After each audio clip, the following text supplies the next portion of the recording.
1 더하기 1이 무한대가 되는 시간 1%TV가 여러분을 찾아갑니다.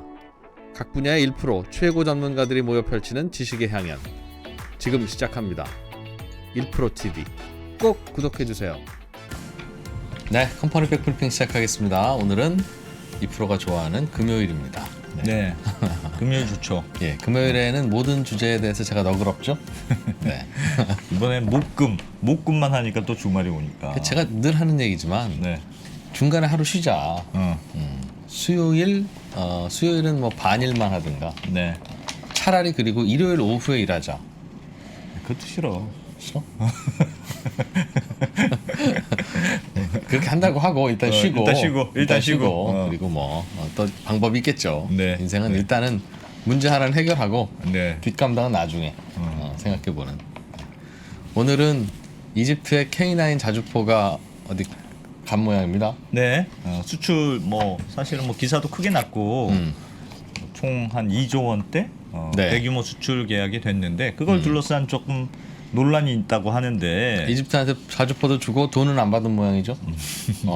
그래서 그 우리 좋아하시는 김수원 대표님이 네. 사실 확인을 좀 해주겠다. 또 수사반장 네. 수사반장 등장. 하여튼 뭐 수출 금융과 관련된 제가 보기에는 예. 제가 예상을 하자면 그렇죠. 뭐 돈도 빌려주고 물건도 팔고 하는 케이스 많죠. 네, 그래서 수출 금융의 일반적인 좀 이해도도 높이고 요걸 계기로 해서 아마 예. 말씀해 주시지 않을까 생각이 됩니다. 실제로 저희 뭐 저 백브리핑 시간에도 중국이 아프리카 예. 국가들한테 네. 돈 빌려줄게 공항 지어라. 그 대신 우리나라 건설 회사들 것 좀 갖다 써라. 예. 해서 공항 짓고 돈 못 갚으면 공항 압수. 음. 물론 공항을 들고 중국으로 갈 수는 없죠. 그렇긴 네. 한데 뭐 담보가 좀 있겠죠. 예. 모르겠습니다. K9 자주포처럼 왔다 갔다 하는 거는 네. 담보를 어떻게 잡는지 그것도 한번 여쭤볼게요. 잠시 후에 김수원 대표 만나보겠습니다. 자, 김수원 대표님 만나보겠습니다. 어서 오십시오. 예, 안녕하십니까. 예. 네. 안녕하세요. 새해 첫 그러네요. 아, 네. 그렇군요. 예, 새해 복 많이 받으십시오. 이렇게 나이 부끄러워하시는 거 나이 같아요. 드는 게 별로 마음에 안 들어. 뭘 그런 걸. 새삼스럽게 뭐 내가 새해 복 많이 받은 지 벌써 지금 한 60년째. 네. 예. 오늘은 누가 도마 위에 올라와서 K9 혼납니까? 자주포 예. 여기. 예. 누가 혼날지 지금 걱정된다는 이제 이 뭐지? 이 방위 산업에 대한 그 관심들이 좀 많이 예. 높아지고 있는 것 같아요. 예. 그 설 명절에 예. 그 K9 자주포 그 2조 원 이집트 그 수출 계약을 하고 그 앞에 이제 올 연초에 그 천궁2 네. 천궁이라 그러니까 하늘궁이 요즘 생각이 나가지고 하여튼 네. 천궁2 그 4조 원어치 4조 원짜리 그 아랍에미리트의 그 LIG 넥스1 뭐 한화 시스템 예. 또 한화 디펜스 여러 개 회사가 골고루 걸쳐 있지 않습니까? 이렇게 뭐 조단위에 대형 수주권들이 이제 빵빵 터지니까 그 방위 산업에 대한 그 시장 관심이 예전보다 좀 많이 높아지고 있는 것 같아요. 예. 그리고 또 지금 협상 진행 중인 건들도 많이 있고 해서 다른 연어 때보다도 한층 이제 방위 산업 올해 좀 이렇게 날개 달고 솟아오르나 하는 그런 기대감들이 좀 생기고 있는 것 같습니다. 예. 근데 이런 이제 무기 체계들 있잖아요. 뭐 천궁 같은 것도 그렇고 또 이제 뭐 K9 자주포 같은 것도 그렇고 이걸 이제 우리가 단순히 무기 체계 무기라는 표현을 하지 않고 무기 체계다 이런 표현을 하잖아요. 예. 이게 이제 무기 체계를 다른 나라에 수출을 하게 되면 수입 국가에서 이걸 한 20년 내지 아주 짧으면 한 15년, 길면 이제 한 30년까지도 이걸 그 운용을 하게 되거든요. 예. 그러면 수출 국가는 이제 계속 그 유지 보수를 해주게 되고 거기에 따라서 추가적인 수익이 계속 창출됩니다. 그래서 어떨 때는 실제로 수출한 금액 대비해서 뭐 적게는 한 5배에서 많게는 한 10배까지 그 유지 보수비로 예. 이렇게 아하. 추가 수익이 창출되는 그런 케이스들이 좀 있거든요. 예. 그래서 이번에 뭐 K9 같은 경우도 지금 뭐 이야기되기로는 이집트하고 한 10년 가까이 그 협상을 했다고 합니다. 근데 굉장히 지지부진하게. 근데 협상이라는 게 매일 협상이 되는 게 아니고 워낙 멀리 있으니까 몇 달에 한 번씩 1년에 몇 차례 가가지고 이제 가서 뭐 이렇게 찢고 뽑고 뭐 이렇게 하다가 안 되면 그때 또 그 거식이 돌아오고. 어떻게 생겨? 이러면 그러니까 10년 가는 거죠, 사실. 근데 작년부터 좀 굉장히 속도가 많이 붙었고, 그리고 이제 뭐 대통령이 1월 19일부터 21일까지 또 이제 이집트 순방이 잡혀 있고 하니까 순방 앞두고 또 협상의 속도가 좀 더 많이 붙은 것 같습니다. 그런데 대통령이 이제 이집트 순방에 돌아올 때까지만 해도 이 협상이 타결이 안 됐었거든요. 그래서 뭐 그냥 잘 안 돼서 빈손으로 돌아오나 보다라고 생각했는데 뜻밖의 이제 설 명절에 전격적으로 방위사업청이 보도 자료를 냈죠. 2조 수출 계약 타결됐다. 이렇게 굉장히 좋은 소식을 그렇게 알려왔습니다. 그래서 오늘 뭐 이 계약과 관련된 이런저런 좀 이야기를 좀 말씀을 드릴 텐데 그냥 뭐 그 참고로 재미삼아서 이 자주포 우리 K9 자주포잖아요. 이 자주포하고 전차 우리가 흔히 말하는 탱크 북한 사람들이 말하는 땅크 이 자주포하고 이 땅크하고 또 이제 견인포라고 하는 게 있습니다. 견인포. 요게 이제 어떻게 다른지 그거를 잠깐 설명을 한번 드릴게요. 사실 그게 더 중요한 상식이죠. 여기 이제 그림을 한번 이렇게 보시면 요게 왼쪽에 있는 게 이제 K9입니다. K9 자주포. 요게 이제 오른쪽에 있는 게 우리가 흔히 말하는 이제 전차죠, 전차. 요게 이제 흑표 라고 하는 그 전차. 현대 로템에서 만드는 그 전차 같은데 비슷하죠, 생긴 게. 이렇게 이제 캐터필러 이제 궤도로 움직이는 건데 이 전차는 보통 적 진지를 막 돌파를 하죠. 그리고 이렇게 조준 사격을 합니다. 그 월드 오브 이 탱크 게임 그 이름 뭐죠? 이따치고 월드 오브 탱크인가요? 뭐 하여튼 그것도 있던데 이 탱크는 적 진지를 돌파해서 깨부수고 조준 사격을 하고 굉장히 기동력 있게 움직이면서 탱크가 이제 보통 시속 한 80km까지 나오지 않습니까? 그리고 이제 철판이 두껍죠. 아주 튼튼한 장갑으로 이렇게 구성이 돼 있는데 비해서 이 자주포는 전면에 나서서 뭐 깔아 뭉개고 하는 게 아니고 저기 뒤에 후방에서 한 3, 40km 뒤에서 이렇게 후방에서 운영을 하죠. 그래서 이제 최대 사거리가 굉장히 깁니다. 탱크 같은 경우는 최대 사거리가 한 3km. 근데 자주포 같은 거는 이제 최대 사거리가 한 30km에서 이제 40km. 그리고 이렇게 바로 직접 타격을 하는 조준 사격이 아니기 때문에 떨어뜨려서 터뜨려 가지고 그 파편으로 타격을 가하죠. 파편으로 이제 살상을 하는데 이 장갑차보다는 이제 철판 두께가 좀 얇겠죠. 두껍게 할 필요가 없죠. 뭐 후방에서 운용을 하니까. 그리고 탱크 같은 경우는 이제 우리가 이제 병과로 따지면 기갑. 근데 자주포는 이제 포병이에요, 포병. 병과로 따지면 포병이고 이게 이제 자주 이름 글자 그대로 자주포. 자기 스스로 이제 이렇게 self propelled artillery. 그래서 자기 스스로 이렇게 작동하면서 이제 움직이는 뭐 하여튼 그런 건데 꼭 필요한 영어라면 스펠링을 정확히 좀. 셀프. 그래서 이게 스스로 기동력이 없으면 그냥 이렇게 가만히 그 자리에서 계속 쏘게 되면 적 레이더에 잡혀가지고 역습을 당하게 되죠. 그러니까 좀 쏘다가 빨리 기동력 있게 이 K9 자주포도 최고 시속이 70까지 나옵니다. 그러니까 쏘고 치고 빠지고 기동력 있게 움직일 수 있도록 그렇게 분당 한 8발까지 쏜다고 합니다. 그러니까 어마어마한 거예요. 이런 그 자주포가 분당 한 8발까지 쏘는 거는 굉장히 그 잘 쏘는 겁니다. 제가 한 대에 한 40억에서 50억. 포병 출신이어가지고. 포병 출신입니까? 그래요? 포병 출신이어서 자주포가 원래 견인포라고 있잖아요. 견인포. 견인포는 땅에 이렇게 포병들이 말뚝을 박아가지고 땅에 이렇게 접지를 시킨 다음에 포를 이렇게 쏘는 거예요. 그렇죠. 근데 포를 해서 예를 들면 정확하게 맞추면 되는데 빗 맞았다. 그럼 상대편이 보고 있다가 그 떨어지는 곡선을 보고 그대로 좌표를 바로 계산할 수가 아, 있어요. 역추적해서 바로 쏠 수가 있습니다. 떨어지는 곡선을 보면 네. 어디서 쐈는지 그 위치를 알 그 수 위치가 있다. 알 수 있어요. 그 역계산이 돼요. 네. 그래서 서로 상대방이 서로 계산해. 근데 역계산하는데 실수로 빗 맞았잖아요. 네. 그럼 저쪽에서 쏠 때까지 견인포를 철수할 수가 없어요. 왜요? 왜냐하면 다 나사로 박아놨으니까 땅에. 자기 스스로 기동력이 없네. 기동력이 없어요. 네. 그래서 자주포가 필요한 게 쏘고 바로 움직여야 돼. 움직여야 되니까. 바로 움직여야 돼. 왜냐하면 자기 포를 쏘는 순간 자기 위치가 노출되거든요. 예. 그래서 자주포가 필요한 포를 거예요. 쏘고 못 맞췄으면 내 위치가 노출되면 적은 그 위치를 파악해서 나를 쏘서 맞춘다고요?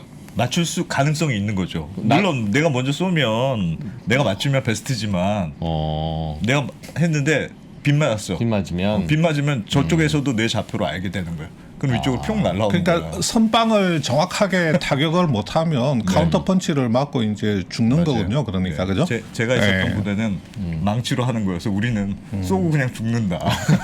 그래서 견인포를 이렇게 트럭이 끌고 가잖아요. 예. 그게 보면 이제 이 포신을 저쪽 뒤로 해가지고 엉덩이 부분, 그러니까 견인포의 그 엉덩이 부분을 이렇게 묶어가지고 트럭이 질질질 이렇게 끌고 가지 않습니까? 예. 근데 탑재형도 있죠. 이렇게 트럭에 싣고 가는 것도 있는데 대부분 이제 이 구형 모델들은 그 엉덩이에 이렇게 줄을 묶어가지고 그 다음에 이제 긴 포신은 이제 저쪽 뒤로 해가지고 이렇게 끌고 가는데 그 참 그게 그 야. 모양이 되게 좀 안 좋아 보이더라고요. 그래서 제가 사진을 안 가져왔습니다. 눈물 날 것 같아가지고 좀 저는 이렇게 좀 안 돼 보이더라고요. 그렇게 이렇게 뭐 그런 모습이.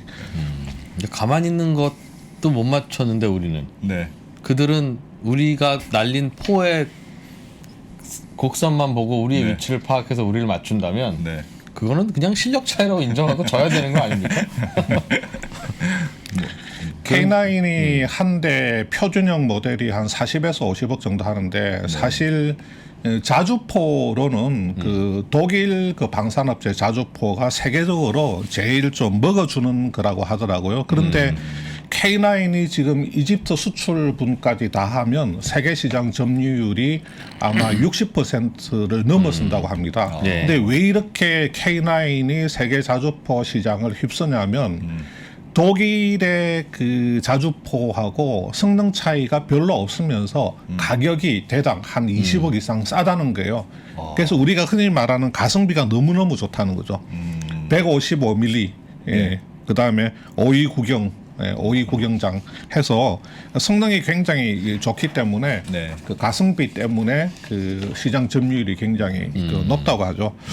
그래서 이 K9 같은 경우는 2001년부터 그 세계에 수출하기 시작했는데 최초의 이제 터키로 보낼 때는 그 우리가 이런 방산을 수출할 때 방산 수입국에서 여러 가지 요구를 하지 않습니까? 예. 그 중에서 일반적으로 많이 하는 요구가 그 기술 이전 요구가 있어요. 우리나라도 그 방산 수입할 때 그 기술 이전 요구를 하거든요. 그러면 이제 기술 이전 같은 경우는 이제 글자 그대로 기술을 이전하는데 네. 그 현지 생산하고 결합이 됩니다. 그러니까 기술을 이전 받아서 이제 현지에서 이제 생산을 하도록 그렇게 하죠. 그래서 K9 같은 경우도 터키 같은 경우는 이제 기술 이전도 하고, 근데 노르웨이 같은 경우는 이제 그냥 완제품만 이렇게 수출을 하고. 예. 그 다음에 이제 인도나 호주 같은 경우는 그 현재 생산 조건으로 그렇게 수출을 하고 중고품 판매도 있습니다. 핀란드 같은 경우는 그 중고품을 뭐 이렇게 그 판매를 했다 그러고요. 뭐 에스토니아도 뭐 중고품을 판매했다고 제가 그렇게 들었거든요. 네. 그러니까 현지 생산 조건, 기술 이전 조건, 뭐 또 이제 중고품을 판매하기도 하고 그냥 완제품만 납품하기도 하고 그 다양한 방식으로 수출하는데. 작년 12월 달에 그 K9이 그 호주에 그 수출 계약을 할 때 그게 1조 원을 칩니다. 30문.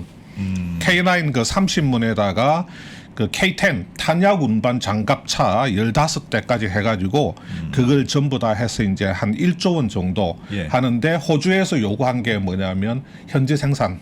현지 생산으로 하겠다 그래서 그 호주의 그 질롱이라고 하는 그 도시가 있는 모양이더라고요. 예. 옛날에 그 포드 자동차가 있었다고 합니다. 1925년부터 포드 자동차가 있었는데 그게 뭐 2016년에 포드가 그 호주에서 철수를 하면서 예. 그 질롱 지역에 있는 사람들이 거기서 어마어마하게 일자리를 많이 잃었다고 합니다.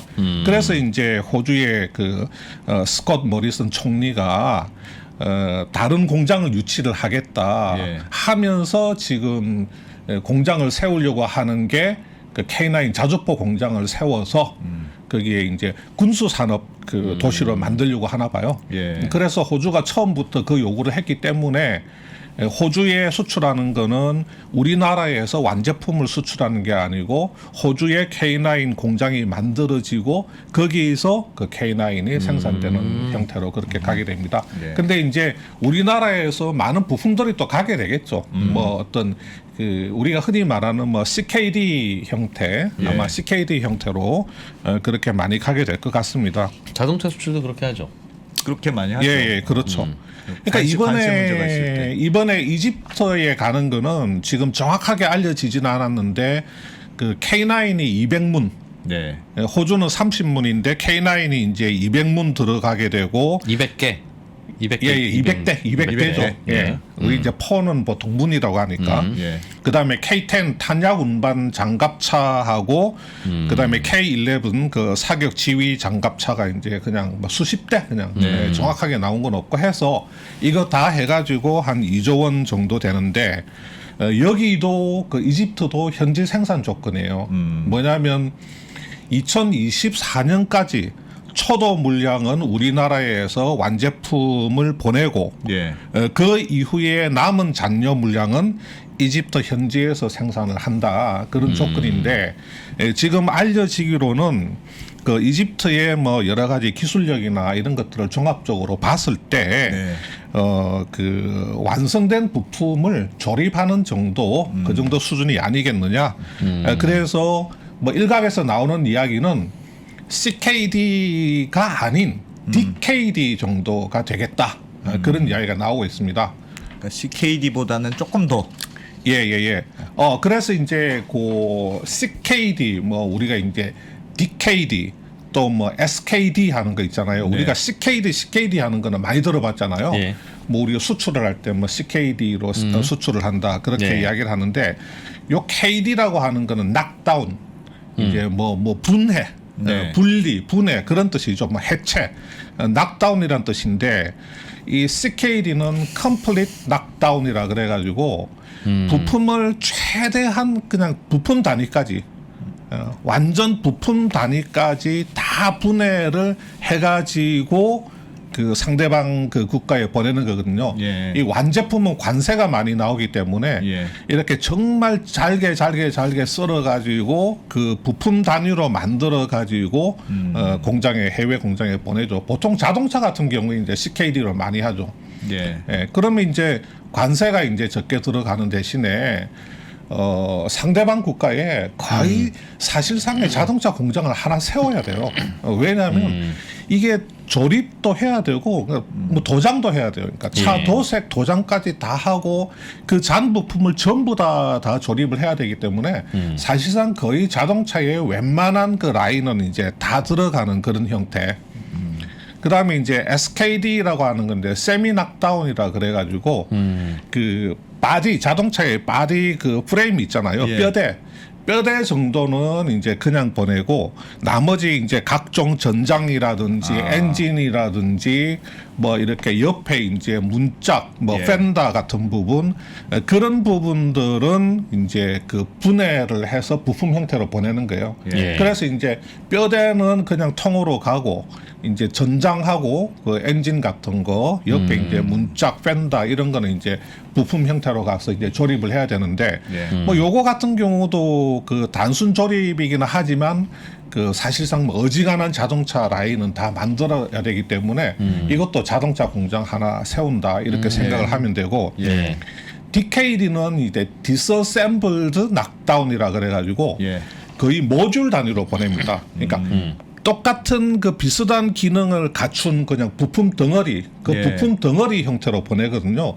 그러니까 뭐 이제 부품 덩어리를 가지고 그냥 착착착 맞춰버리면 되는 거죠. 좀 간단한 조립이네요. 그렇죠. 이 모듈 계획이가. 형태로 가는 거죠. 그러니까 지금 예상하기로는 아마 이집트에서 현지 생산을 한다고 하는 게 예. 그 이 DKD, Disassembled Knockdown 형태, 그러니까 약간 모듈 형태지 않겠느냐. 예. 여기서 뭐 CKD 정도까지 이집트가 하겠느냐. 뭐 잘 해봐야 이제 SKD, 세미 낙다운 정도 예. 그렇게 이제 이야기가 되고 있습니다. 그런데 이제 그 한 가지 사람들이 뭐 의문을 제기하는 게 저도 예. 매체 보도를 보니까 예.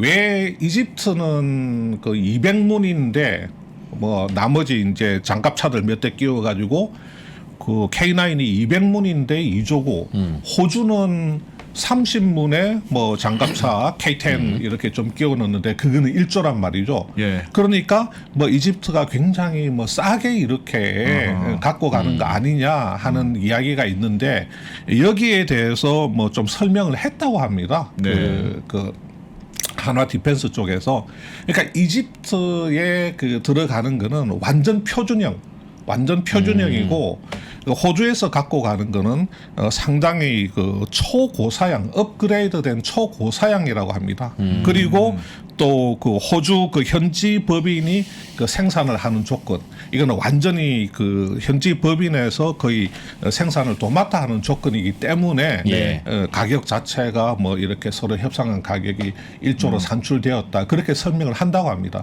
뭐 저는 잘 모르겠어요. 이게 가격 차가 뭐 그렇게 예. 이제 뭐 초고사양과 표준형에 따라서 그렇게 가격 차가 뭐 벌어지는지는 현지 생산을 하도록 부품만 보내주면 싸게 팝니까? 아니면 오히려 더 비싸게 팝니까? 거기에 이제 현지 뭐 고용 이제 이거를 보낼 때 그래서 보낼 때? 그냥 완제품으로 다 만들어다 줘. 네. 니네 잘 만든다며. 네. 그런 거 하고 야 부품만 보내. 우리가 다 알아서 만들어 조립해 볼게. 부품으로 보낸 게 더 싸게 보내는 거 아닐까요? 부품이 이케- 좀 더 싸지 않을까요? 그러니까 들어갈 때 이케아는 그래서 관세 싸잖아. 쪼개면 쪼갤수록 싸게 보낼 것 같은데. 관세도 잘 모르겠어요. 이렇게 내고는 완제품으로 왜 가는 비쌀까? 거하고 레고? 네.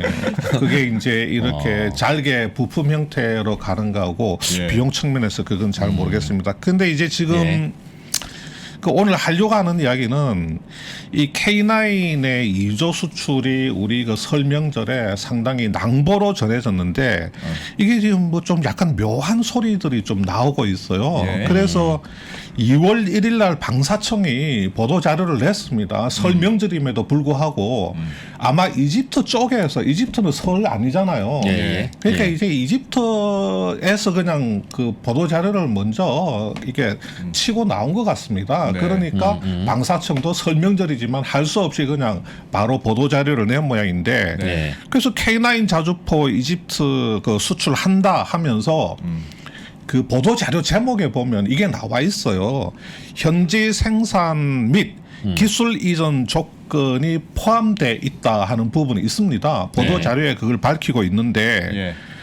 바로 그 다음 날 이제 한 방송사에서 그 뉴스를 내보내고 또 이제 인터넷 기사로 예. 뭐 이제 기자의 취재 수첩 비슷하게 인터넷 기사로 K9의 그 수출에 대한 그 이야기를 담았는데 이게 뭐냐면 이 방송에 나온 그 단독 보도에서 이야기를 하는 게 뭐냐면 이집트 그 무기 대금, 이집트가 내야 될 무기 대금 중에 상당액을 우리나라 수출입 그 은행에서 빌려서 충당하는 조건인 것으로 확인되었다. 네. 그래서 그 앵커가 국방 전문 기자 땡땡땡이 단독 보도합니다.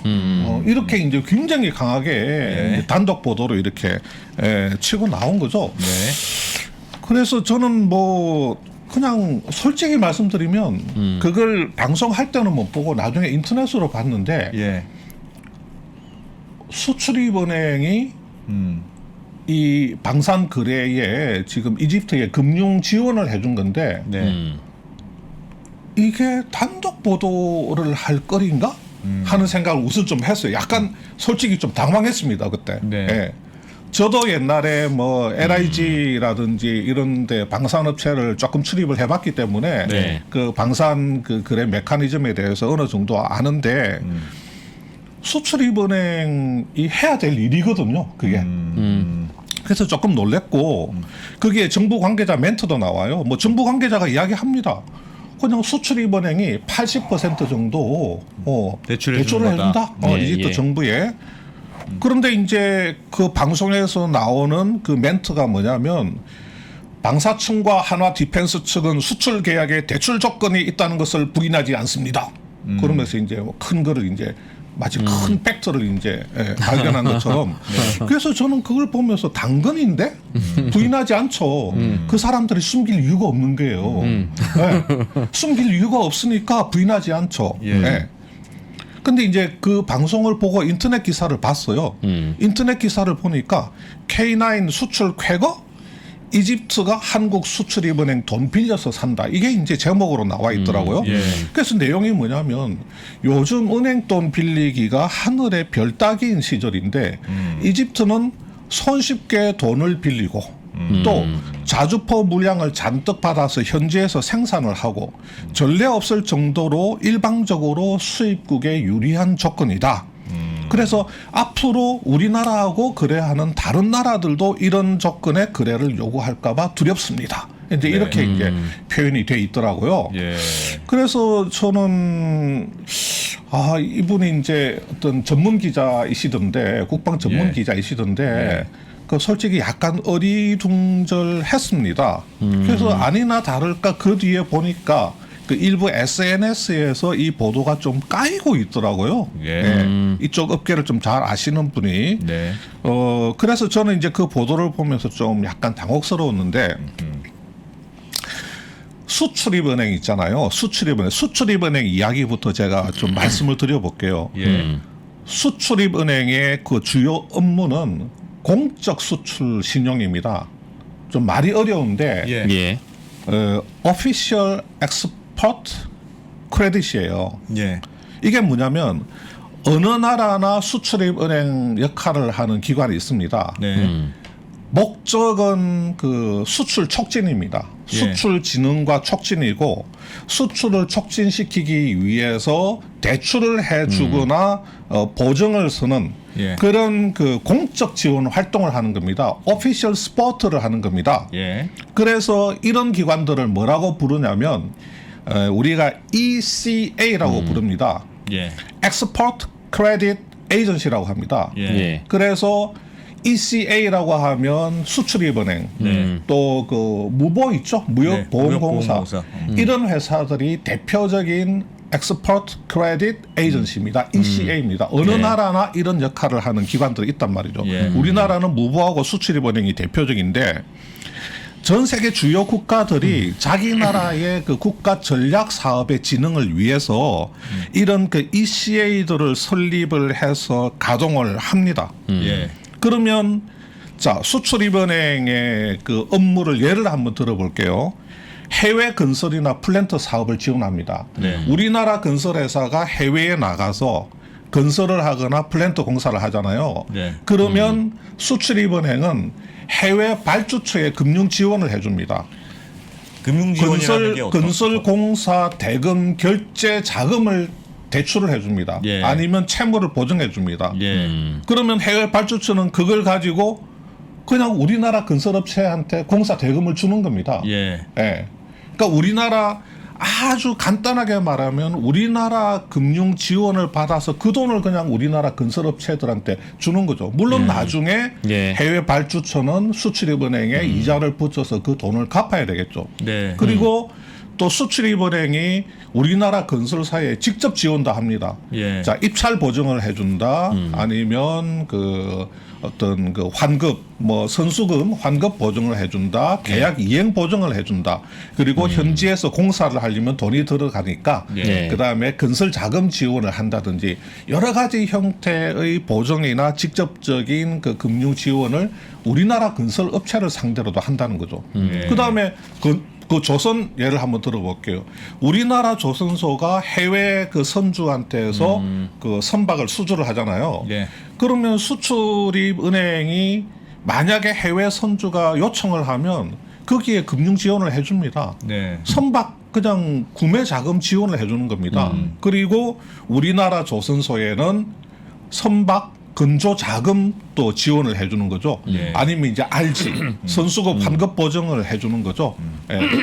선주가 선수금을 줬는데 우리 조선소가 배를 제대로 못 짓게 되면 그 선수금을 선주한테 이제 돌려줘야 되는데 그거를 수출입은행이 그거를 보증을 서주는 거거든요. 예. 그래서 조선소를 지원할 수도 있고 아니면 해외 선주한테 우리나라 조선소에 이 배를 발주를 해줘서 고맙습니다. 네. 하면서 이제 그러면 나한테 해외 선주가 선박 저 구매 대금 좀 지원해 주시오 하면 해줍니다. 이게 바로 선박 그 금융 아닙니까? 우리가 예. 흔히 예. 보는 선박 금융이잖아요. 그러니까 수출입은행은 기본적으로 그런 일을 하는 ECA입니다. ECA. 예. 그러니까 지금 수출입은행의 최근 활동을 한번 예를 들어 볼게요. 예. 자, 1월 달에 수출입은행이 중동의 그 두 개의 굵직한 그 국영 석유 회사하고 기본 여신 약정이라고 하는 걸 체결을 합니다. 기본 여신 약정. 그게 뭐냐면 이제 기본 여신 약정이라는 게 그 프레임워크 어그리먼트 우리 FA라 그래가지고 너네들이 우리나라 대한민국 기업에 발주를 해주면 예. 내가 이런 조건으로 너네들한테 금융 지원을 해줄게 하는 거를 미리 약속을 해주는 겁니다. 예.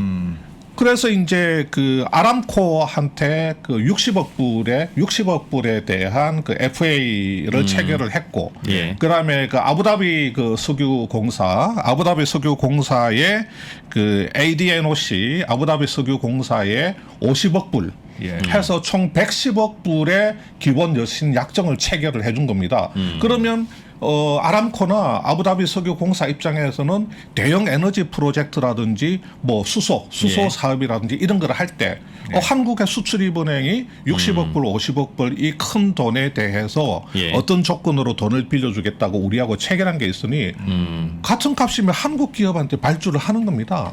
그러니까 한국 기업이 발주를 하도록 수출입은행이 미리 이거 침발라 놓는 거예요. 네. 수출입은행에서 빌린 돈으로는 한국 기업 거를 사야 돼요. 조건이 그런 거 붙어요? 그렇죠. 우리나라 기업에 발주를 해주면 이런 조건으로 금융을 해준다고 또 못 박아 놓는 겁니다. 네. 그러니까 미리 침발라 놓는 거예요. 예. 쉽게 예. 말해서 속되게 말하면 예. 이런 거를 하는 겁니다. 이거는 세계 각국의 금융 그 ECA들이 하는 게 똑같아요. 예. 전부 다 우리나라뿐만 아니라 다른 나라도 합니다. 일본도 하고 예. 뭐 중국도 하는 겁니다. 나중에 그 돈은 어떻게 받아요? 돈을 받아야 되는데 결국은. 받아야죠. 네. 당연히. 그러니까 아람코나 아부다비 석유공사한테서 받아야죠. 그러니까 기업들한테는 기업들한테 수출입은행이 먼저 주고 돈은 그렇죠. 그 상대방 수출한 업체한테 네. 수출입은행이 그러면 나중에 우리나라 받아주는. 거기 가서 프로젝트 참여해가지고 플랜트 공사를 열심히 하면 네. 예를 들어서 아람코가 우리나라 수출입은행에서 금융한 돈을 예. 그냥 공사 대금으로 결제를 해주는 겁니다.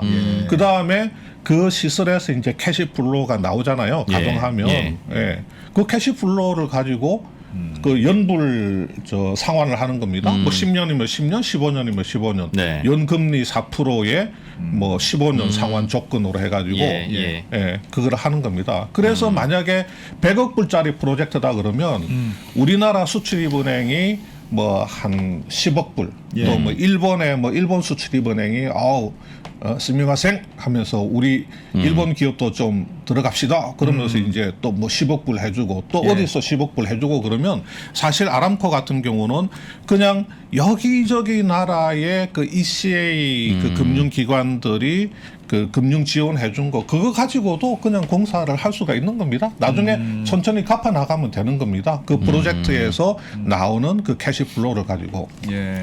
그다음에 이제 작년 10월에 그 수출입은행 경영진이 그리스를 갔어요. 예. 그리스 같으면 이제 해운으로 유명하잖아요. 거기 최대 해운사가 있습니다. 안젤리쿠시스 그룹이라고 하는 예. 여기 회장을 만나가지고 거기서 금융 협약서를 체결을 합니다. 예. 우리나라 조선소에 너네들이 그 선박 발주를 하면 예. 우리 수출입은행이 선주 금융을 제공하겠다 하는 그 협약서를 씁니다. 예. 그러면서 만약에 3년 안에 그 안젤리쿠시스가 발주하는 친환경 선박을 한국 조선소가 수주를 하면 우리 수출입은행이 금융 그 지원하겠다는 뭐 그런 내용도 이제 다 포함해 가지고 하는 거죠. 그러니까 뭐 모잠비크의 가스전 개발, 뭐 대우건설의 나이지리아 뭐 LNG 플랜트 사업 이런데 5억 불, 3억 불, 뭐 6억 불씩 그 저기 금융 지원을 하는 겁니다. 발주처에. 네. 그다음에 발주처에 직접적으로 금융 지원을 하기도 하고 아니면 그냥 프로젝트 파이낸싱 그 PF 형태로 또 들어가기도 하죠. 여러 가지 형태로 들어갈 수가 있습니다. 예. 그다음에 그냥 보증을 써주기도 합니다. 예. 그냥 이제 채무 보증. 얘네들이 다른 데서 발주처가 다른 데서 돈을 빌릴 때 수출입은행이 채무 보증을 써주기도 하고 직접적으로 자금을 지원하고 채무 보증 쓰는 거를 섞어서 하기도 하고 그 형태는 뭐 엄청나게 많아요. 여러 가지 형태로. 그러니까 이게 수출입은행이 그 K9 그 2조 원짜리를 하면서 예. 이 방산 거래에서 수출입은행이 그 엑스포트 크레딧 에이전시 ECA로서 그 이집트 정부하고 계약하는 거 아닙니까? 이집트의 뭐 민간 기업이 아니잖아요. 이집트 정부하고 그 금융 그 대출 약정을 체결하는 거는 수출입은행이 마땅히 그 존재 목적상 해야 되는 겁니다. 그리고 이집트 같은 나라는 그런 거를 요구를 하죠 또. 예. 이집트 같은 나라는 그 자기들이 한 방에 뭐 이렇게 뭐 돈을 큼직하게 쓸 수가 없으니까 예. 금융을 해다오. 파이낸싱을 해다오. 그러면 우리가 언제부터 언제까지 이렇게 순차적으로 돈을 갚아 나가겠다. 그렇게 해서 금리 조건이라든지 뭐 상환기라든지 이런 거에 대해서 서로 협의를 해서 결정을 하는 겁니다. 그러니까 이게 계속 이제 시간이 좀 딜레이 되고 길어지는 데는 또 이런 조건을 가지고 서로 좀 밀고 당기고 물론 이제 그 공급 가격이라든지 이런 거라든지 기술 이전이라든지 또 아니면 그 현재 생산 조건이라든지 이런 거 가지고 하기도 하지만 이런 또 금융 지원 조건을 놓고 또 이집트에서 그냥 뭐 땡길 수 있습니다. 뭐 독일 회사는 뭐 금리 3%에 20년 해준다던데 뭐 그러면 우리도 그 유사하게 이렇게 맞춰야 되는 거죠. 만약에 그런 금리 조건이나 상환 기한을 그까지 못 해준다면 뭐 공급 가격을 조금 조정해 주든지 아니면 그 현재 생산 조건을 뭐 좋게 해주든지 이런 이제 서로 조건을 가지고 이제 밀고 당기고 해서 최종적으로 뭐 그거는 결정이 되는 거죠. 꼭 이번 건이 아니더라도, 그러니까 예를 들면 그런 거잖아요. 그러니까 플랜트라든가 이번처럼 뭐 큰 규모의 수출이 있을 때, 그러니까 기업 입장에서는 수출을 하는데 이 대금을 못 받을 리스크가 있는 건데, 그러니까 예를 들면 수출입은행이 먼저 돈을 빌려주고 하면 기업 입장에서는 이제 돈을 다 받을 수 있는 확신이 생기는 거고, 맞습니다. 그 리스크를 이제 수출입은행 같은 말씀하셨던 ECA 같은 그런 수출입은행이 그 리스크를 또 하나 주잖아요. 그 만약에 못 받은 거는 어떻게 돼요? 그러니까 꼭 이 건이 아니더라도 부실이 나는 경우들이 있을 거 아니에요. 일부러 안 주지는 않더라도. 부실이 나는 경우는 그 제가 알기로는 이런 식의 금융은 그 해당 기업에 소구를 하지 않습니다. 그 소구가 뭐냐면 야 이집트에서 돈 안 준대. 그러니까 그 하나 디펜스에다가 너네들 저기 우리가 이집트한테 금융 지원을 해주고 너네들 그 K9 자주포 대금 받았지 먼저 받았지. 그러니까 그거 다시 우리한테 갖고 와. 그렇게 안 한다는 거예요. 리스크를 또 하나 주는 거네요. 민간 금융 기관들은 예를 들어서 내가 어떤 대기업에 납품을 하고 그 전자음을 받아가지고 은행에 가가지고 할인 받잖아요. 근데 만약에 좀 경험이 부도가 나면 재수 없게 그 대기업이 뭐 부도가 났다. 그러면 은행이 나한테 돈 갚으라고 합니다. 내 회계장부에도 그건 차입금으로 기록을 해놔요. 매출 채권의 그 매출 채권을 제거를 하지 못하고 매출 채권을 은행에 담보로 맡겨놓고 돈을 빌린 겁니다. 근데 그 매출 채권에 문제가 생기면 은행이 나한테 매출 채권을 나한테 확 던져버리면서 다시 토해내 그러면 나는 차입으로 기록돼 있기 때문에 상환을 해야 되는 겁니다. 그 대기업이 만기에 은행에 무사하게 돈을 넣어줘야지 비로소 내 매출 채권을 제거를 할 수가 있는 거고 예. 내 차입금도 그때 부채를 삭제를 할 수가 있는 거거든요. 네. 그런데 이런 우리 ECA가 하는 이런 예. 금융은 그 예를 들면 하나 디펜스에 야 이집트가 돈 안 준대 그러니까 내놔 이렇게는 그렇게 하지 안 않는 걸로 알고 있습니다. 예. 그러니까 혜택이긴 혜택인 거예요. 수출 진짜 혜택이죠. 예. 수출 업체한테 지원을 해주는 말 거고. 그대로 지원이긴 그리고 지원이네. 이집트 정부 입장에서도 이집트 정부가 신용이 충분하면 예. 고마운데 한국 수출입은행 돈 안 빌려 이제 얼마나 받으려고 그러는데 그 정도면 우리가 더 싸게 빌릴 수도 있어 괜찮아 고마워 한 후에 돈 빌려서 그 돈으로 한화에다 돈 주고 네. 됐어 수출입은행 이래도 될 텐데 네. 수출입은행이 제공하려고 하는 그 조건을 다른 은행에서는 못 빌리는 거죠 이집트 그렇죠. 정부가. 그렇겠네. 그러니까 야 돈도 좀 빌려주라고 좀 해 그래야 사지 그럼 안 산다 이러니까 어찌 보면 뭐 사실은 위험한 대출 해준 건데 네. 문제는 이게 위험하냐 안 위험하냐의 논란이 아니라 수출할 때는 다 그래. 왜냐하면 어떤 나라에서 수출을 할 때 그런 식으로 은행을 중간에 끼고 달려들면 네. 다 그 나라 갔다 가니까 뭐 반칙인 것 같긴 하지만 우리도 해야지 뭐. 예. 문제 그러는 거죠. 예. 근데 이게 이제 뭐 OECD 규정이나 아니면 WTO 규정에도 이런 예. 게 다 이제 허용이 돼 있기 때문에 이게 무슨 보조금이 아니냐는 시각이 있을 수가 있는데 예. 그게 이제 뭐 WTO에서도 보조금이 아니라고 그런 식으로 보고 있기 때문에 네. 지금 이 경쟁이 치열한 거고 그러니까 어떻게 보면 뭐 수출입은행 같은 경우는 뭐 수출입은행이건 그 무역보험공사건 리스크가 있죠. 그러니까 예. 뭐 그냥 그 이집트가 돈을 못 갚을 수도 있습니다. 네. 국가 뭐 부도가 난다든지 예. 뭐 나라 경제가 휘청해가지고 못 갚을 수도 있죠. 근데 그나마 그 국가, 나라, 정부를 상대로 거래를 하기 때문에 이 나라가 모라토리움으로만 가지 않으면 상환할 거다. 또 뭐라도 뭐 이집트 이게 뭐 이 담보를 또 잡는 것도 아니잖아요. 네. 그래서 뭐 어떤 식으로든지 최소한 뭐 현물로 상환을 하건 뭘로 하건 그 할 거라는 이제 믿음이 있기 때문에 그걸 가지고 거래를 하는데 이게 문제는 뭐냐면 세계적으로 그 방산 강국들이 있어요. 대표적으로 프랑스 아닙니까? 프랑스는 이제 이 항공 쪽에 굉장히 강하잖아요. 네. 프랑스의 그 전투기 같은 경우는 뭐 어마어마하게 많이 팔리잖아요. 그다음에 프랑스, 그다음에 스웨덴도 이제 사브에서 항공기 이거 전투기 만들지 않습니까? 예.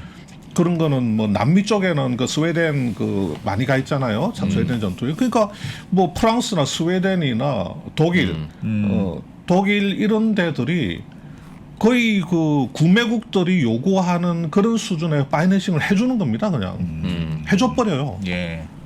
그 다음에 이제 그보다도 이제 조금 그 밑에 있는 중국, 예. 또 러시아, 또 우리 같은 나라들 있잖아요. 예. 근데 중국이나 러시아도 거의 뭐 그 산업연구원에서 2019년 7월달에 그 보고서를 낸 게 있습니다. 예. 주요 선진국의 그 방산 그 파이낸싱의 정책과 우리가 우리의 발전 과제 뭐 이런 제목인데 예. 거기에 보면 중국이나 러시아는 거의 그 국가 대 국가의 차관 수준의 금리를 적용을 해서 100% 그 수준까지 상환 기간은 25년을 주는 굉장히 그 파격적인 그 조건의 그 파이낸싱을 해줍니다. 구매국에. 그런데 우리나라는 뭐 10년, 15년 이야기하고 뭐 금리 뭐 이렇게 뭐 이것저것 따지고 뭐 리버 플러스 은행 마진 플러스 수수료 플러스 뭐 리스크 뭐 어쩌고 저쩌고 뭐 프리미엄 어쩌고 저쩌고 하면 그거는 우리 러시아나 중국이나 우리가 상대하는 국가들은 거의 다 개도국이라고 보면 됩니다. 예. 그 아주 고급스러운 그 무기는 개도국들이 살 수가 없어요. 그래서 네. 가성비가 좋은 무기를 찾다 보니까 우리 거를 좀 찾는 거고 러시아 네. 거를 좀 찾는 거고 그렇게 하는 건데 예. 기본적으로 그렇게 돈을 쑥쑥 쓸 수 없는 나라들이거든요. 그러니까 저리의 장기 그 파이낸싱을 요구를 하는 거죠. 거기에 그거를 못 해주면 이 딜은 최종적으로 안 되는 겁니다. 이거 나가게 되는 거예요. 안 되는 거죠. 그러니까 이제 그 이 개도국의 실질적이고 유효한 파이낸싱을 할 수 있느냐 없느냐 네. 하는 부분이 굉장히 중요한 겁니다. 네. 그러니까 이거 경쟁국 우리하고 경쟁하는 국가하고 적어도 거의 동등한 수준의 파이낸싱을 해줄 수 있는 예. 그런 능력이 있어야지 방산을 키울 수가 있는 거죠. 네. 아하. 그 우리나라 제품이 인기가 많다고 합니다. 그래서 예. 이 파이낸싱만 조금만 해주면 웬만하면 우리나라 거를 살려고 하는 나라들이 많다는 거예요. 한국 제품은 질 좋고 가성비 좋고 뭐 이렇게 있잖아요. AS 잘해주고 사람들이 참 좋아 착해 뭐 하여튼 이런 이미지가 있다고 합니다. 저도 이제 어디서 보니까 그렇게 나와 있더라고요. 그래서 굉장히 선호한답니다. 제 예전에 수출입은행에서 하는 역할 중에 네. 해외 그 유상 원조도 수출입은행이 담당해요. 그러니까 우리나라가 이렇게 빈국에 원조 좀 해주잖아요. 아 수출입은행이 유상 수출입은행. 원조. 근데 무상 원조 말고 유상 원조는 그 나라에서 예를 들면 뭐 다리를 지어줄게, 뭐 도로를 깔아줄게, 뭐 이런 걸 해주는 거예요. 근데 유상 원조를 할 때 우리나라도 그렇지만 이렇게 그런 식으로 할 때 유상 원조로 하는데 대신 건설업체는 반드시 한국 업체여야 돼. 이런 식으로 한다. 그래서 그 돈은 누가 주냐 했더니 수출입은행이 그냥 한국 기업에 돈을 이렇게 주는 거예요. 아예. 돈을 대신 주니까 네가 저 나라에 가서 다리를 놔줘. 그런 식으로 한다고 하더군요. 맞아. 그거 충분히 가능하겠네요. 예.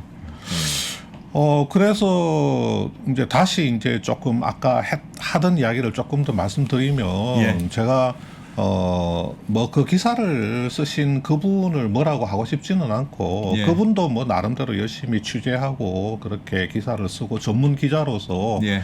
그 최선을 다하셨겠지만 거기에 보면 한화그룹의 망산 계열사의 한 관계자는 대통령 그 순방 때문에 K9을 이집트에 갖다 바친 거라고 말했다는 그런 게 들어 있습니다. 그 내용이. 그래서 저는 좀 사실 놀랐어요. 그 부분을 보고. 뭐, 사실 여부는 저도 모릅니다. 예. 사실 여부도 정말 대통령이 이집트 그 순방을 하니까 어떻게 하든지. 근데 순방은 21일 날 끝났고 계약은 2월 1일 날 10일간의 간격이 있잖아요. 예. 대통령 순방 성과로 그걸 하려고 했으면 진작에 사전에 다 협의해가지고 다 끝냈겠죠. 근데 계속해서 밀고 당기고 그 뒤에도 한 걸로 봐서는 그냥 네. 제 생각에는 뭐 그 순방 때문에 막 엄청난 그 말도 안 되는 조건을 우리가 수용을 한 것 같지는 않다 하는 느낌은 드는데 예. 그거는 제가 취재를 안 해봤기 때문에 그게 판단을 못 하겠는데 한화그룹의 방산 계열사의 한 관계자가 K9을 우리가 갖다 바친 꼴이라고 말했다. 뭐 하여튼 그런 식으로 표현이 돼 있더라고요. 예. 그게 참 좀 마음이 좀 착잡하고 좀 안타까웠습니다. 그게 과연 정말 그랬을까 하는 생각이 들기도 하고. 근데 이 기사 같은 경우는 뭐 처음부터 수출입은행이 그 파이낸싱 해주는 그게 말이 안 된다고 주장하는 걸로 봐서는 그건 아니거든요. 그 당연히 수출입은행이 해야 될 일을 거기에 대한 어떤 기본적인 베이스가 없는 분이 이렇게 하는 이야기라서 예. 좀 신뢰가 안 가기는 하는데 하여튼 좀 안타까운 마음이 좀 들었고요. 지금 방산 분위기가 나쁘지가 않습니다. 왜냐하면 작년에 제가 얼핏 어디서 통계 나온 걸 보니까 작년에 방산 수출이 70억 불이라고 합니다. 근데 재작년에 30억 불이었다는 거예요. 그러니까 2배 넘게 작년에 늘어난 거죠. 그 다음에 올해 그 하나 디펜스가 또 호주의 그 육군 차세대 보병 전투 그 장갑차 사업 상반기에 뭐 결과 나올 가능성이 있다고 합니다. 네. 그 AS-21 레드백 독일 업체하고 경쟁하죠. 라인 메탈 디펜스하고 경쟁을 하거든요. 예. 이게 규모가 지금 천궁2보다 더 크다고 합니다. 한 5억에서 6억 불 사이. 예. 5억에서 6억 불이 아니고 50억에서 60억 불 사이라고 하고 이걸 따기 위해서 그 호주 빅토리아 주에서 그 현지 생산을 해도 된다는 조건을 그 하나에서 어떻게 하든지 이걸 따려고 제시를 했다고 합니다. 또 사우디하고도 그 비호 복합이라 그래가지고 네. 그 이 자주 대공포는 대공포인데 이게 자주 대공포에다가 지대공 미사일 그 비호를 장착한 예. 비호 복합을 사우디하고 협의하고 있는 게 있고 한국 항공우주산업 카이가 그 말레이시아하고 콜롬비아에 그 이 고등 훈련기 FA-50 훈련기는 아니네. 그러니까 경전투기네. FA-50이니까 FA-50 경전투기 지금 이거 교체 사업 따려고 지금 마케팅 세게 들어간 거 있고 예. 뭐 이런 여러 몇몇 개 방산업체에서 굉장히 굵직한 것들이 올해 추진되기 때문에 올해 잘하면 좀 100억 불 가능성도 있지 않느냐 하는 이야기가 나오고 있습니다. 지금 우리가 방산 수입이 수출보다도 항상 많았었는데 예. 작년에 조금 역전된 모양이에요. 방산 수출이 좀 더 예. 많았다 이런 이야기가 있습니다.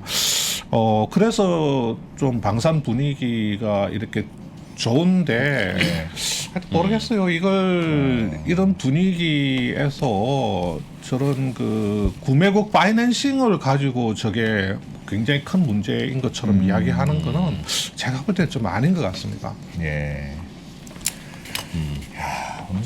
속사정은 모르죠 사실은. 네. 네, 사실은 뭐 이게 얼마나 특혜인지 아닌지는 예. 이집트도 무기 살려고 우리나라 것도 알아보고 다른 나라 것도 알아보고 알아봤을 거 아니겠어요. 네. 그 다른 나라 조건이 뭐 얼마나 뭐 나빴길래 그랬는지는 이집트밖에 모르죠 뭐 사실은. 그렇죠. 예. 그러니까요. 다른 나라에서는 돈을 안 빌려준대. 이집트를 못 믿어서. 근데 한국은 빌려준다더라. 그냥 여기서 사자 했을 수도 있고 뭐 그러나 확인되지 않는 거니까 그걸 그렇게 이제 얘기할 수는 없는 거겠죠. 다양한 지금으로서는 그걸 판단하기는 어렵죠. 지금 방산업체들이 이 방산업체들이 주로 방위사업청하고 일을 많이 하거든요. 네. 그다음에 이제 국방과학연구소 쪽하고도 일을 하는데 이 방산업체들 그 이윤을 내는 방식이 있습니다. 이게 방위사업청에 이게 저거거든요. 이게 뭐냐면 방산 원가 대상 물자의 원가 계산에 관한 규칙 해가지고 18장짜리입니다. 예. 예. 그래서 그 방위사업청 원가 관리과하고 국방부 전력정책과에서 만든 그 이게 원칙인데 방산은 투입한 원가에 일정한 마진을 얹어서 가격을 쳐줍니다. 그러니까 좀 안정적이죠. 그러네요. 근데 수익성은 낮아요. 그리고 국가 정부를 상대로 방사청이라든지 뭐 국방과학연구소 같은 걸 상대로 하기 때문에 이 수익을 확장할 수 있는 기회가 이게 우리나라 내에서는 너무 제한적입니다. 예. 예. 그래서 수출을 해야 됩니다. 이게 방산 같은 경우는 뭐 항공기라든지 뭐 굵직한 무기 체계라든지 뭐 전자 레이더, 뭐 함포 사업 같은 이런 큰 사업 같은 경우는 보통 개발에 5년 내지 10년 정도 이렇게 걸리거든요. 그래서 개발에 성공하면 그때부터 양산에 들어가고 양산 들어가는 단계에서 이제 그동안에 투입됐던 금융 비용이라든지 여러 가지 비용들을 다 이제 마진을 붙여서 이제 다 뽑아 먹는 그런 거거든요. 예. 그런데 이게 나름 그 시설 그 장치 산업이고 또 한 번 이렇게 소유를 하게 되면 몇십 년씩 쓰는 거기 때문에 일단은 네. 그 자본재 산업이기도 하고 해서 수출을 해서 그 레버리지 효과를 내야 돼요. 예. 고정비 효과, 우리가 흔히 말하는 영업 레버리지 효과. 예. 어차피 이렇게 장치가 있고 이제 감가상각이 발생되는 부분이기 때문에 그건 예. 들어가야 되는 비용이니까. 규모의 경제를 하게 되면 수익성이 네. 엄청나게 좋아집니다. 예. 그래서 이 방산 같은 경우가 대표적으로 좀 규모를 키우면 수익성이 크게 좋아지는 사업이기 때문에 네. 그래서 지금 그 수출입은행 같은 경우도 방산에서 금융 지원할 수 있는 게 있으면 하려고 하는 겁니다. 일자리 창출 효과도 해야지. 크고 뭐 산업적인 그 파급 효과도 상당하기 때문에 네. 이 방산 쪽의 지속 가능성이 이렇게 나름대로 의미가 있어요. 그래서 외교와 관련한 네. 3프로 TV 이제 시작한 지 꽤 오래됐지만 제가 2%가 어디 외교와 관련해서 정부가 잘했네 못했네 뭐네 그런 네. 얘기 한마디 안 하잖아요. 네. 그 외교에서는 어떤 일이 있는지 뒤에서 무슨 일 때문에 왔다 갔다 했는지 몰라요. 특히 잘한 거 잘못한 거를 제3자가 알기가 너무 어려운 예, 일이다. 예. 와, 근데 오늘 그래서 채팅창이 예. 진짜 뜨겁네요 오늘. 오늘 왜요? 뜨겁네요. 많이들 모이셨네요. 네. 금요일 오후 6시인데 네. 아휴, 여러분들 좀 대단합니다. 금요일 오후 6시에 왜 여기 와 있어요? 지금은 쉬시고 저희 예. 방송한 거 우리 유튜브에 올려두니까 네. 네. 뭐 한 일요일 저녁이나 이럴 때 그냥 그때 갖고 와서 보시면 되지 뭐. 저야 일이니까 이 자리에 10시간에 와 있습니다만 네. 여러분은 아니, 왜요? 금요일 저녁을 즐기십시오. 네. 하여튼 많이 봐주셔서 고맙습니다. 고맙습니다. 다만 오늘은 네. 오늘 배운 건 왜 다른 나라에 수출하는데 왜 그 수출 대금은 그 나라 정부가 내야지 그것도 돈도 빌려주고 있어 뭐 바보짓한 거 아니야? 라는 의혹에 대해서 그 자체가 언페어한지는 잘 모르겠으나 관행이다. 많이 한다. 네. 그럼 네. 우리만 그거 안 하는 게 뭐 그럼 그러는 게 뭐 그래서 무슨 도움이 되겠냐?부터 시작해서 좀 뒤에도 말씀하셨지만 예. 군수 산업은 대한민국 정부만 고객으로 삼아서는 안 돌아간다. 그러면 대한민국 정부가 더 비싸게 사줄 수밖에 없죠. 예. 그러니까 다른 나라에 최소한 똔똔이라도 수출을 하게 하는 게 우리가 무기를 싸게 조달하는 방법이라서 정부가 최악의 경우에 돈 떼이는 한이 있더라도 예. 돈 빌려주는 게 계산해 보면 뭐 충분히 그럴 수 있는 거다. 가끔 예전에 러시아에 돈 빌려줬다가 돈 못 받고 헬기로 받고 헬기도 고장난 헬기로 부품도 안 주고 그래서 고생도 하기는 했죠. 하기는 했으나 네. 뭐 그런 각오하고도 판단 낼 수 있는 거다. 뭐 그런 얘기하신 것 같아요, 그죠? 예. 야. 어렵습니다. 오. 야, 근데 뭐, 이집트는 왜 이렇게 자주포가 많이 필요했을까요? 이집트의 주적은 어떻습니까? 이집트. 네. 네. 조금 뭐 하여튼 워낙 관심이 높았던 보도이기도 하고 약간 그래서 조금 뜨거우긴 한데 네. 뜨겁긴 한데 수출입은행의 그 무역금융에 대해서는 그래도 뭐 우리 이런 게 그러면 있다. 되는 게 아닐까? 이번에 이렇게 된 김에 네. 저희가 수출입은행을 한번 섭외를 해서 네. 오케이 뭐 이 얘기 다시 물어볼 건 아니고 너무 뜨거우니까 수출입은행은 기본적으로 무슨 일을 하냐? 네. 보니까 나는 수출입은행에 예금 통장도 없고 네. 대출도 안 해주더라 나한테는. 내가 좀 전에 우리가 이거 하는 줄 알았는지 수출입은행에서 전화 왔던데 그래요? 전화 못 받았어요. 그분 나오셔서 수출입은행이 무슨 일 하는지 좀 설명 좀 해주시라. 좋습니다. 뭐 잘했네 잘못했네 가지고 네, 따질 게 아니라 저희가 수출입은행 한번 섭외를 해서 모셔서, 한번 배워보겠습니다. 왜냐하면 무역금융이라는 게 사실 되게 중요한 역할이거든요. 그럼요. 무역금융이라는 예. 게 중요한 역할이기도 하고 또 그게 이제 사실은 그런 걸 누가 해주겠습니까? 예. 국가에서 딱 공인된 금융회사가 하는 거라서 네. 뭐 국민은행, 신한은행에서 어떻게 그런 걸 해주겠어요? S사 기자님도 섭외하라고. 네, 알겠습니다. 예. 다 섭외할게요. 예. 네. 글로벌 모니터 김수환 대표님 고맙습니다. 예, 감사합니다. 네. 네. 더 많은 분들이 모여 계시네. 정말 퇴근길 라이브까지는 보고 네. 주말을 즐기시려나 보네요. 네. 이따가 저희 7시 30분에 백브리핑을 합니다. 네. 뭐 오늘 예고를 해드릴까요? 이렇게 손님 많은 예고해 드리시죠. 김에 뭐 합니까 우리 이런 오늘 장동성 박사님이라고 네. 뇌과학자로 아주 유명한 분이세요. 뇌과학자? 예, 뇌과학자로 머리 유명- 좋아지는 거 알려주십니까? 예, 그래서 오늘 그 번아웃 증후군에 대해서 이게 딱 그런 거 좋아. 설 연휴 지나고 얼마 또 출근하기 싫어요. 그래서 번아웃 증후군에 대해서 오늘 한번 저 제대로 번아웃 배워보- 증후군 겪어봤습니다. 겪어봤다고요? 네. 제가 요새 번아웃 증후군. 이게 어떤 증상이냐면 네, 짜증나. 아니 분명히 전화가 왔는데 네, 받아야 될 전화인데 전화를 받기가 싫어. 예를 들면 해야 할 일인데 네, 엄두가 안 나. 그러니까 일을 하기 싫은 게 아니라 네. 빨리 나오라고. 빨리 나. 알겠습니다. 저희 그 얘기. 7시 반에 아주 재밌는 얘기로 다시 돌아오겠습니다. 알겠습니다. 7시 반에 안 보시면 그 병원 가서 돈 주고 들으셔야 될 얘기 예. 공짜로 들려드리겠습니다. 7시 30분에 뵐게요. 네. 트렌드와 동시에 발생하는 역 트렌드 카운터 트렌드를 이해하지 못하면 세상은 오직 한 방향으로 보인다. 이런 한 방향으로 보이는 사고 구조를 가진 게 이제 캐시 휴즈 같은 직선적인 세계관에 거꾸로 만드셔야 돼요. 그렇지 않으면은 여러분들 거는 아닌 거죠. 그냥 한번 본 거죠. 예. 캐시의 중요도가 올라갈 것이라고 저는 생각하고 있고요. 투자 신세계랑 강의 하셨잖아요. 네. 10월, 11월에 녹화하신 거죠? 10월 말에 10월 말. 네. 2달 정도의 이격이 있는데 장은 그때 분위기하고 그래서 상당히 많이 바뀌어 많이 있어요. 나왔죠. 네. 그거 주워 담고 싶은 말은 없어요? 없습니다. 네.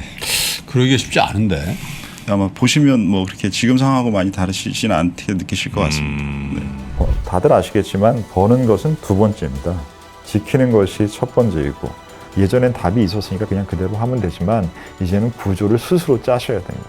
기존의 방식으로 세상을 볼 수가 없어진 겁니다. 변화하고 싶다면 지금 만나십시오. 오종태의 투자 신세계.